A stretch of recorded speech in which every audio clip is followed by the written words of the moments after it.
जनगणना मुख्यमंत्री ने आदेश कर दिया कल 1 तारीख, आज मीडिया में भी आया है, इसलिए सरकार उस पर आगे काम करेगी। क्योंकि बिहार में जातीय जनगणना हो चुका है, इसलिए झारखंड में भी होगा, तभी हम समझेंगे कि हमारी।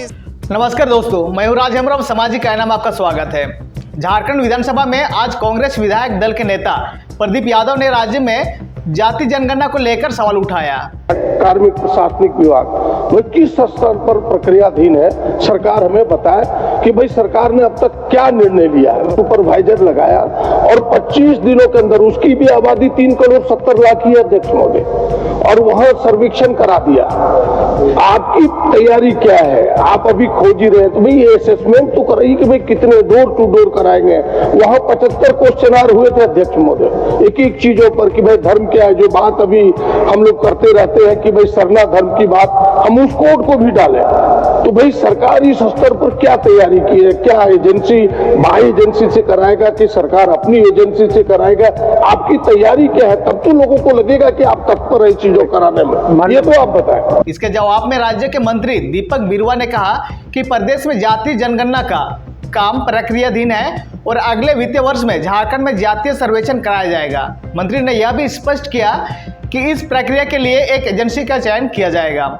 महोदय, ये बात सही है कि सरकार गंभीर है, इसलिए ये 4/3/2025 की बैठक में मैं आघोषित तौर पर कह रहा हूँ, चूंकि वो प्रक्रियाधीन है कि 1-2 एजेंसियों से इन्होंने बात की है कि उसमें कितना वक्त लग सकता है, किस तरीके से कैसे होगा। तो इसलिए मैं आश्वस्त करना चाह रहा हूँ कि माननीय का जो भावना है किस किस तरीके से दूसरे राज्यों में भी इसको किया गया, जैसे तेलंगाना का इन्होंने उदाहरण, बिहार में भी करवाया है, तो इसको सकारात्मक ढंग से हम लोग लें और आगामी दिनों में इस वित्तीय वर्ष की तो हम लोग समाप्ति की ओर हैं, लेकिन अगले वित्तीय वर्ष में इस पर सकारात्मक जवाब आएंगे और हम लोग करेंगे इसको।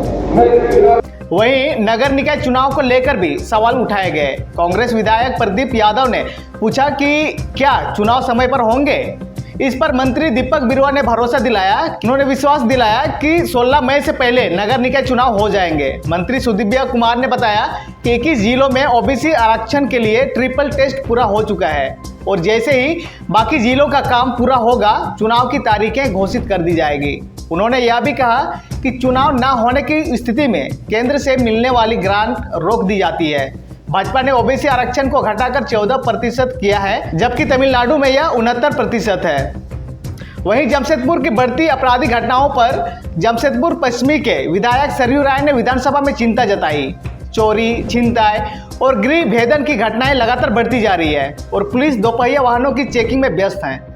सरयू राय ने सवाल उठाया कि जब अपराधी बेखौफ होकर वारदातों को अंजाम दे रहे हैं तो पुलिस का ध्यान क्यों सिर्फ चेकिंग पर केंद्रित है। विधायक ने यह भी कहा कि कदमा फार्म एरिया में 24 गृह भेदन की घटनाओं में से केवल 4 ही सुलझाई जा सकी है और अपराधी अंतर्राज्यीय गिरोह के रूप में सक्रिय है। पुलिस की कार्यप्रणाली पर तंज कसते हुए सरयू राय ने कहा कि शहर में पुलिस बल का एक बड़ा हिस्सा दोपहिया वाहनों की चेकिंग में उलझा है, जिससे अपराध नियंत्रण में कोई ठोस कदम नहीं उठाए जा रहे हैं। मंत्री ने इस पर बस इतना कहा कि इस मुद्दे पर विचार किया जाएगा, लेकिन सवाल उठता है कि क्या यह पर्याप्त जवाब है। ये घटनाएं और सरकार की प्रतिक्रिया सवालों के घेरे में है। क्या प्रदेश में अपराध नियंत्रण के लिए सरकार ठोस कदम उठाएगी? ये देखने वाली बात होगी। जनता देख भी रही है और समझ भी रही है। तो ये थी आज की अपडेट। मिलते हैं अगले अपडेट के साथ। इसी के साथ जय हिंद, जय जवाहर।